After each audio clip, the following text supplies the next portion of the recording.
தமிழ்நாட்டில் வடகிழக்கு பருவமழை தீவிரமடைந்துள்ள நிலையில் 6 மாவட்டங்களுக்கு அதி கனமழைக்கான ரெட் அலர்ட் விடுக்கப்பட்டுள்ளது. செங்கல்பட்டு, விழுப்புரம், கடலூர், மயிலாடுதுறை, நாகை, திருவாரூர் ஆகிய 6 மாவட்டங்கள் மற்றும் புதுச்சேரி, காரைக்காலில் வரும் 29ஆம் தேதி அதி கனமழை பெய்ய வாய்ப்புள்ளதாக இந்திய வானிலை ஆய்வு மையம் எச்சரித்துள்ளது. சென்னை, திருவள்ளூர், காஞ்சிபுரம், ராணிப்பேட்டை, திருவண்ணாமலை, கள்ளக்குறிச்சி, அரியலூர், பெரம்பலூர், தஞ்சாவூர் ஆகிய 9 மாவட்டங்களில் 29ஆம் தேதி மிக கனமழைக்கான ஆரஞ்சு அலர்ட் கொடுக்கப்பட்டுள்ளது. இதேபோல தஞ்சாவூர், திருவாரூர், நாகை ஆகிய 3 மாவட்டங்களில் நாளை மிக கனமழை பெய்ய வாய்ப்புள்ளதாக வானிலை ஆய்வு மையம் எச்சரித்துள்ளது. புதுக்கோட்டை, ராமநாதபுரம், தஞ்சாவூர், திருவாரூர், நாகை ஆகிய 5 மாவட்டங்களில் நாளை கனமழை பெய்யக்கூடும் என்றும் கணிக்கப்பட்டுள்ளது. அருந்ததியர் உள் இடஒதுக்கீடு வழங்கியது திமுக தான் என நினைவு கூர்ந்துள்ள முதலமைச்சர் மு.க.ஸ்டாலின் தாமே அந்த மசோதாவை தாக்கல் செய்ததாக பெருமிதம் தெரிவித்துள்ளார். சுதந்திர போராட்ட வீரர் தீரன் சின்னமலையின் படைத்தளபதி பொல்லானுக்கு ஈரோட்டில் 4,90,00,000 ரூபாய் செலவில் அமைக்கப்பட்டுள்ள முழு உருவச் சிலையுடன் கூடிய அரங்கத்தை முதலமைச்சர் திறந்து வைத்தார்.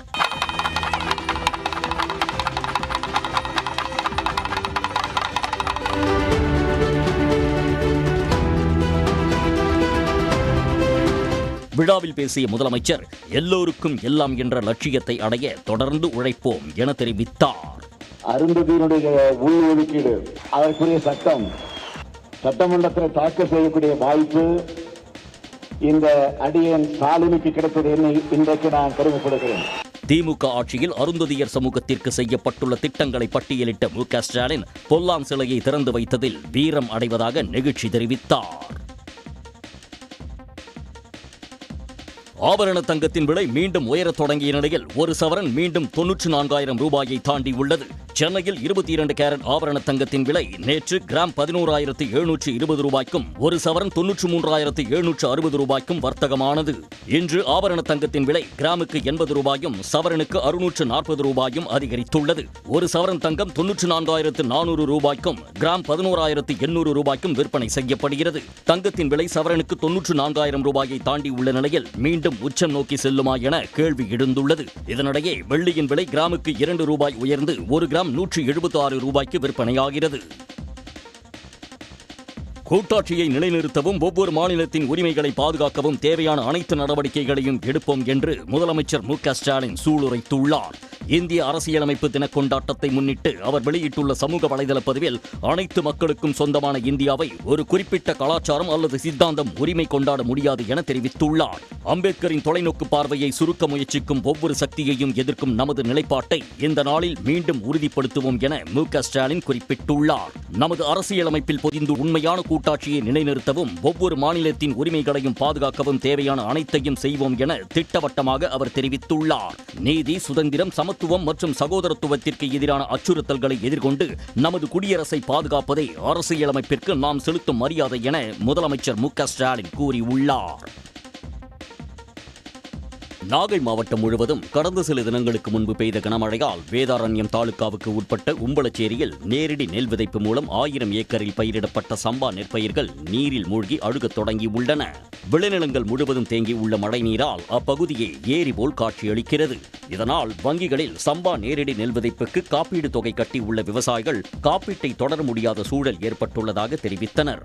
இந்த சம்பா சாவல் எல்லாமே நேரடி விதைப்பாக வச்சிருக்காங்க.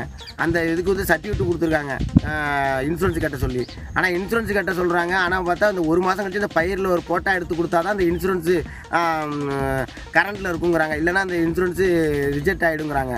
ஆனால் எங்களுக்கு தெளித்து 10-15 நாள்லேயே இந்த சம்பா நேரடி விதைப்பு பாதிச்சுட்டு சம்பா பயிரிட்ட 10 நாட்களிலேயே கனமழை பெய்ததாலும் வடிகால் வாய்க்கால் முறையாக தூர்வாராததாலும் தங்களுக்கு பெரும் இழப்பு ஏற்பட்டுள்ளதாக விவசாயிகள் வேதனை தெரிவித்தனர்.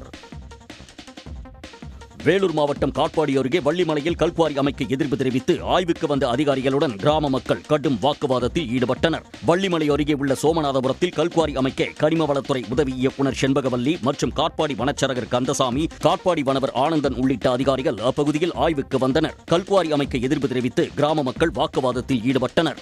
வர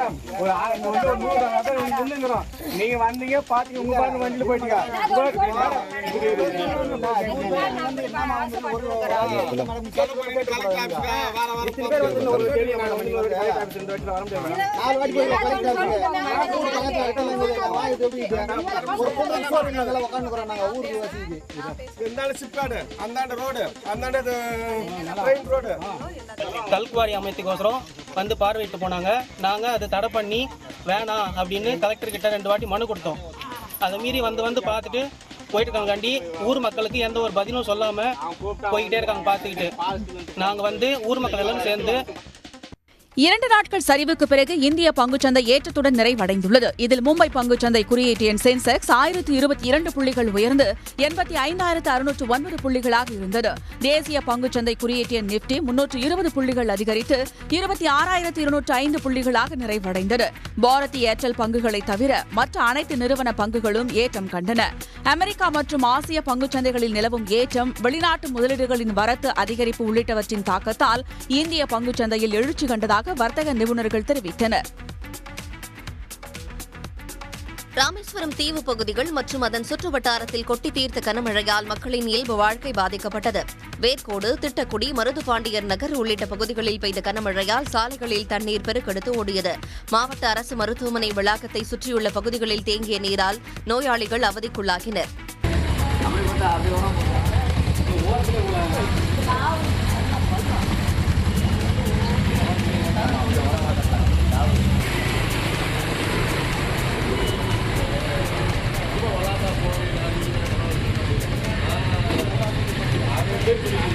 நகராட்சி அலுவலகம் முன்பு உள்ள தேசிய நெடுஞ்சாலையில் முழங்கால் அளவிற்கு குளம் போல தேங்கிய நீரால் அவ்வழியாக தனுஷ்கோடிக்கு சென்றவர்கள் பாதிக்கப்பட்டனர். ராமநாதசாமி கோயிலுக்குள் மழைநீர் புகுந்ததால் பக்தர்கள் தரிசனம் செய்ய முடியாமல் திரும்பிச் சென்றனர். இப்போ வர மழை பெய்யுது, வெளியில பாருங்க. இன்னைக்கு மக்கள் யாரும் வேலைக்கு போக முடியல. ஸ்கூல்னா லீவ் விட்டுட்டாப்ல.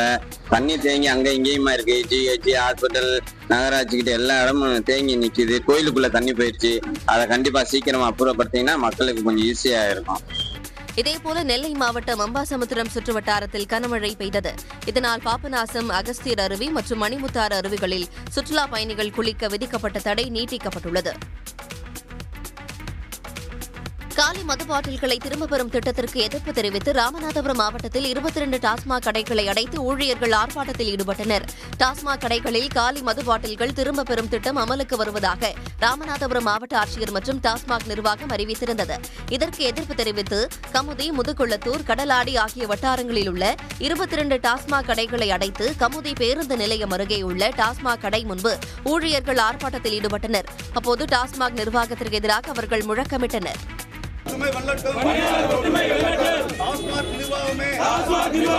தமிழக அரசே பணியாளர் மீது கருணை கூர்ந்து காலிப்பாட்டிலை வாங்குவதை நிறுத்துங்கள்.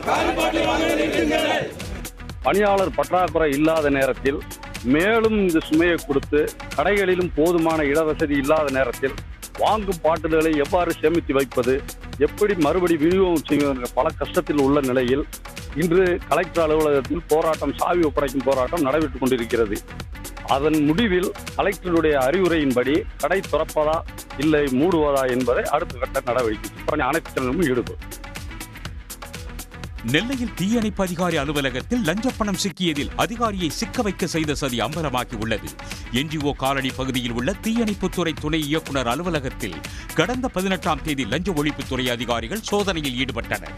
அப்போது சரவணபாபு, செந்தில்குமார் இருவரிடமும் கணக்கில் வராத 2.5 லட்சம் ரூபாய் பணத்தை பறிமுதல் செய்ததாக கூறப்பட்டது. இந்த நிலையில் லஞ்ச ஒழிப்பு சோதனை நடைபெற்ற முந்தைய நாள் இரவு ஒருவர் அந்த அலுவலகத்திற்குள் சென்று திரும்பிய காட்சி வெளியானது.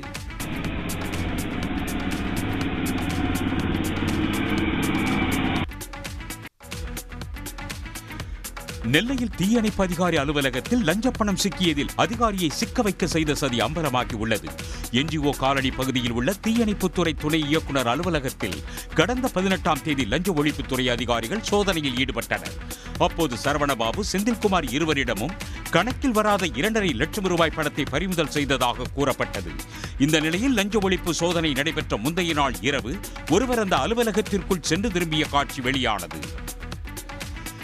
இதுகுறித்து விசாரிக்க தீயணைப்புத்துறை துணை இயக்குநர் சரவணபாபு நெல்லை மாநகர காவல் ஆணையரிடம் புகார் அளித்தார். போலீசார் நடத்திய விசாரணையில் துணை இயக்குநர் சரவணபாபுவை சிக்க வைப்பதற்காக சில உயர் அதிகாரிகள் தூத்துக்குடி மாவட்ட தீயணைப்புத்துறை அலுவலகத்தில் பணியாற்றும் ஆனந்த் மற்றும் அவரது உறவினரான முத்துச்சுடர் இருவரையும் தூண்டிவிட்டுள்ளனர். அவர்களின் ஏற்பாட்டில் அந்த நபர் அலுவலகத்திற்குள் புகுந்து பணத்தை வைத்துவிட்டு வெளியில் வந்துள்ளார். இதனையடுத்து ஆனந்த் மற்றும் முத்துச்சுடரை போலீசார் கைது செய்துள்ளனர். சிசிடிவியில் பதிவான நபரை தேடி வருகின்றனர். இதில் உயரதிகாரிகள் பலரும் சிக்குவார்கள் என்று காவல்துறை வட்டாரங்கள் தெரிவிக்கின்றன. திருச்சி ஸ்ரீரங்கத்தில் போதை மாத்திரை மற்றும் ஊசி விற்பனை செய்த மருத்துவ விற்பனை பிரதிநிதி உட்பட 5 பேர் கைது செய்யப்பட்டுள்ளனர். ரங்கம் யாத்திரை நிவாஸ் அருகே பஞ்சக்கரை ரோடு சுண்ணாம்பு கால்வாய் பகுதியில் போதை மாத்திரைகளை பதுக்கி வைத்து விற்பனை செய்து வருவதாக கிடைத்த தகவலை அடுத்து அங்கு சென்று போலீசார் சோதனையில் ஈடுபட்டனர். அப்போது கிடங்கில் பதுக்கி வைக்கப்பட்டிருந்த 1,62,000 ரூபாய் மதிப்புள்ள 4,000 போதை மாத்திரைகள் மற்றும் 2 இருசக்கர வாகனங்களை பறிமுதல் செய்த போலீசார் மருத்துவ விற்பனை பிரதிநிதி வெங்கடேஷ் உட்பட 5 பேரை கைது செய்தனர். விருதாச்சலத்தில் ஆதார் அட்டை விண்ணப்பம் புதுப்பித்தல் பணிகள் மந்தமாக நடைபெறுவதாக கூறப்படும் நிலையில் தபால் நிலையம், வங்கிகள் உள்ளிட்ட சேவை மையங்களில் கூட்டம் அலைமோதியது. விருதாச்சலம் மற்றும் சுற்றுவட்டார கிராமங்களைச் சேர்ந்த மக்கள் ஆதார் சேவைகளை தங்கு தடையின்றி பெற திண்டாடி வருவதாக புகார் தெரிவித்துள்ளனர். ஆதார் மையங்களில் ஒருவர் மட்டுமே பணியில் இருப்பது, ஒரு நாளைக்கு குறைவான டோக்கன்கள் வழங்குவது உள்ளிட்ட குறைகளால் பள்ளி மாணவர்கள் பணிக்கு செல்வோர் உள்ளிட்ட பல்வேறு தரப்பினரும் பாதிக்கப்பட்டு வருவதாக குற்றச்சாட்டு எழுந்துள்ளது. அதுக்கு இடையில வந்தால் 35 டோக்கன் மேலே முடிஞ்சு போச்சு இல்லைங்கிறாங்க. ஆள் பற்றாக்குறையாக இருக்குங்கிறாங்க. திரும்ப 35 பேருக்கு மேலே எடுக்க முடியாது. அதுக்கு மேலே நீங்கள் போட்டு நாளைக்கு வா, இன்னைக்கு வா சொல்லி அலங்கரிக்கிறாங்க. ஆதார் சேவை மையங்களில் பணியாளர்களின் எண்ணிக்கையை அதிகரிக்க வலியுறுத்தும் மக்கள் அத்தியாவசிய சேவையில் அலட்சியம் காட்ட வேண்டாம் என வேதனை தெரிவித்துள்ளனர். வேலூர் மாவட்டம் காட்பாடி அருகே வள்ளிமலையில் கல்குவாரி அமைக்க எதிர்ப்பு தெரிவித்து ஆய்வுக்கு வந்த அதிகாரிகளுடன் கிராம மக்கள் கடும் வாக்குவாதத்தில் ஈடுபட்டனர். வள்ளிமலை அருகே உள்ள சோமநாதபுரத்தில் கல்குவாரி அமைக்க கனிம வளத்துறை உதவி இயக்குநர் செண்பகவல்லி மற்றும் காட்பாடி வனச்சரகர் கந்தசாமி, காட்பாடி வனவர் ஆனந்தன் உள்ளிட்ட அதிகாரிகள் அப்பகுதியில் ஆய்வுக்கு வந்தனர். கல்குவாரி அமைக்க எதிர்ப்பு தெரிவித்து கிராம மக்கள் வாக்குவாதத்தில் ஈடுபட்டனர்.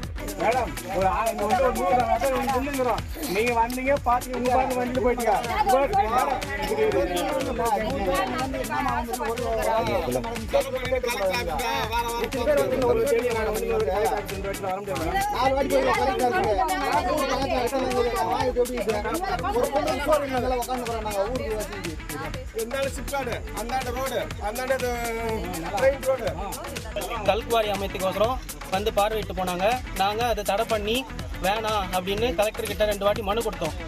அதை மீறி வந்து பார்த்துட்டு போயிட்டு இருக்காங்காண்டி ஊர் மக்களுக்கு எந்த ஒரு பதிலும் சொல்லாம போய்கிட்டே இருக்காங்க. பார்த்துக்கிட்டு நாங்க ஊர் மக்கள் எல்லாம் சேர்ந்து கல்குவாரி அமைக்கக்கூடாது அப்படின்னு தெரிவிச்சுக்கிறோம்.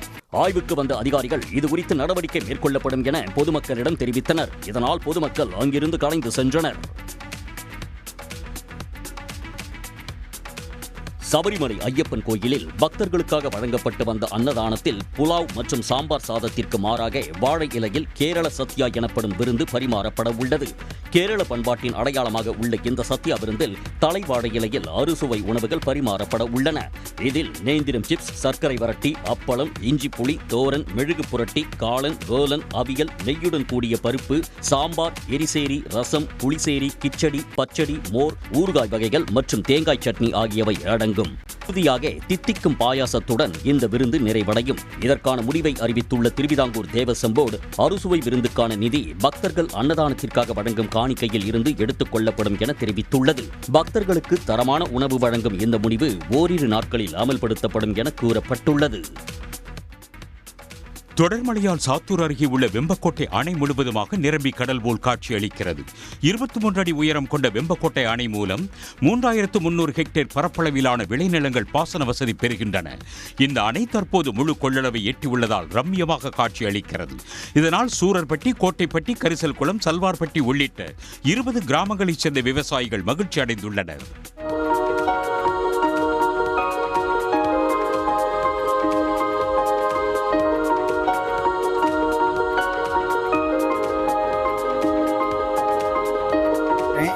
இப்போ கடந்த சில நாட்களாக நல்லா மழை பெஞ்சதுனால எங்கள் ஊர் டேம், வெம்பக்கோட்டை டேம் நல்லா நிறைஞ்சி ஃபுல்லாக இருக்குது.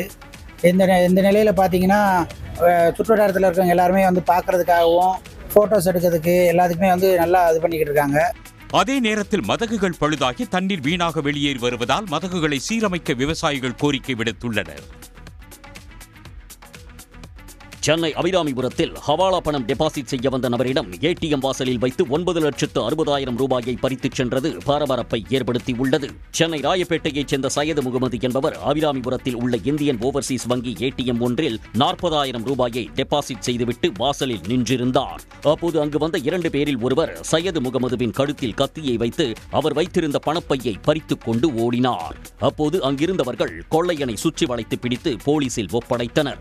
பிடிபட்ட நபர் நெல்லை மாவட்டத்தைச் சேர்ந்த பாண்டியராஜன் என்பதும் தப்பிச் சென்ற நபர் மாரி என்பதும் தெரிய வந்தது. தொடர்ந்து நடத்தப்பட்ட விசாரணையில் பிடிபட்ட பணம் ஹவாலா பணம் என்பதும் கண்டுபிடிக்கப்பட்டுள்ளதால் சையது முகமதுவிடம் போலீசார் விசாரித்து வருகின்றனர். கர்நாடகாவில் முதலமைச்சர் பதவியில் மாற்றம் குறித்து காங்கிரஸ் தலைமை நாளை மறுநாள் முடிவெடுக்க உள்ளதாக தகவல் வெளியாகியுள்ளது. கர்நாடக முதலமைச்சர் பதவியை டி.கே. சிவகுமாருக்கு வழங்க வேண்டும் என அவரது ஆதரவாளர்கள் தொடர்ந்து வலியுறுத்தி வருகின்றனர். கடந்த சில நாட்களாக இந்த விவகாரம் விஸ்வரூபம் எடுத்துள்ள நிலையில் கர்நாடக முதலமைச்சர் சித்தராமையா மற்றும் துணை முதலமைச்சர் டி.கே. சிவகுமார் ஆகியோரை காங்கிரஸ் தலைவர் மல்லிகார்ஜுன கார்கே பெங்களூருவில் தனித்தனியாக சந்தித்து பேசினார். இதனையடுத்து நிலைமை தீவிரமாக இருப்பது குறித்து சோனியா காந்தி, ராகுல் காந்தியிடம் கார்கே கலந்தாலோசித்ததாகவும் வரும் 28 அல்லது 29ஆம் தேதி சித்தராமையா மற்றும் டி.கே. சிவகுமார் டெல்லி வருமாறு மேலிடம் அழைப்பு விடுத்துள்ளதாகவும் தகவல் வெளியாகி உள்ளது. அப்போது சித்தராமையா மற்றும் டி.கே. சிவகுமார் ஆகியோருடன் ஆலோசனை நடத்தும் சோனியா காந்தியும் ராகுல் காந்தியும் கூட்டாக பேச்சுவார்த்தை நடத்துவார்கள் என்றும் நவம்பர் இறுதிக்குள் இந்த விவகாரத்தில் முடிவெடுக்கப்படும் என்றும் கூறப்படுகிறது. பீகார் மாநில முன்னாள் முதல்வரும் ராஷ்டிரிய ஜனதா தள கட்சித் தலைவர் லாலு பிரசாத் யாதவின் மனைவியுமான ராப்ரி தேவி தற்போது வசித்து வரும் அரசு பங்களாவை உடனடியாக காலி செய்ய முதலமைச்சர் நிதிஷ்குமார் அரசு உத்தரவிட்டுள்ளது. தலைநகர் பாட்னாவில் உள்ள சர்க்குலர் சாலையில் அமைந்துள்ள அரசு பங்களாவில் ராப்ரி தேவி மற்றும் லாலு பிரசாத் யாதவ் ஆகியோர் குடும்பத்தினருடன் 20 ஆண்டுகளாக வசித்து வருகின்றனர். இந்நிலையில் ராப்ரி தேவி வசித்து வரும் அரசு பங்களாவில் புதிதாக பதவியேற்ற அமைச்சர்களை தங்க வைக்க அம்மாநில அரசு முடிவெடுத்துள்ளது. அதன் ஒரு பகுதியாக ராப்ரி தேவி மற்றும் அவரது மகன் தேஜ் பிரதாப் வசித்து வரும் மற்றொரு அரசு பங்களாவை 1 வாரத்திற்குள் காலி செய்ய உத்தரவிட்டுள்ளது. இதற்கு கண்டனம் தெரிவித்துள்ள ராப்ரி தேவியின் மகள் ரோஹிணி ஆச்சார்யா, பீகார் அரசு தனது குடும்பத்தினரை அரசு பங்களாவில் இருந்து அகற்றினாலும் மக்களின் இதயங்களில் இருந்து லாலு பிரசாத்தை தூக்கி எறிய முடியாது என பதிவிட்டுள்ளார். மேற்கு வங்க சட்டமன்ற தேர்தலுக்கு பிறகு நாடு முழுவதும் சுற்றுப்பயணம் மேற்கொள்ள உள்ளதாக அறிவித்துள்ள மம்தா பானர்ஜி, நாடாளுமன்ற தேர்தல் நடைபெற உள்ள 2029ஆம் ஆண்டு பாஜகவுக்கு ஆபத்தானதாக இருக்கும் என்றும் எச்சரித்துள்ளார். மேற்கு வங்க மாநிலம் வடக்கு 24 பர்கானா மாவட்டத்தில் நடைபெற்ற பொதுக்கூட்டத்தில் பேசிய மம்தா பானர்ஜி, 2029ஆம் ஆண்டுக்கு பிறகு பாஜக அரசு நீடிக்காது என்றும் 2029 பாஜகவுக்கு ஆபத்தான ஆண்டாக இருக்கும் என்றும் அவர் தெரிவித்தார். 3 ஆண்டுகள் மேற்கொள்ள வேண்டிய எஸ்ஐஆர் பணிகளை 2 மாதங்களில் முழுமையாக செய்து முடிக்க முடியாது என்றும் தவறான தரவுகள் அடிப்படையில் தயாரிக்கப்படும் வரைவு வாக்காளர் பட்டியல் பேரழிவாகத்தான் இருக்கும் என்றும் அவர் எச்சரித்தார். யார் ஆட்சி அமைப்பது என்பதை மக்கள் தீர்மானித்த நிலை மாறி யார் வாக்களிக்க வேண்டும் என்பதை ஆட்சியாளர்கள் தீர்மானிப்பதாகவும் மம்தா பானர்ஜி குற்றம் சாட்டினார். எஸ்ஐஆர் அழுத்தம் காரணமாக 36 வாக்குச்சாவடி அதிகாரிகள் உயிரிழந்துள்ளதாக தெரிவித்த மம்தா பானர்ஜி, சட்டமன்ற தேர்தலுக்கு பிறகு நாடு முழுவதும் சுற்றுப்பயணம் மேற்கொள்ள உள்ளதாகவும் அறிவித்தார். உடனுக்குடன் செய்திகளை தெரிந்து கொள்ள சன் நியூஸ் பெல் ஐகானை கிளிக் பண்ணுங்க.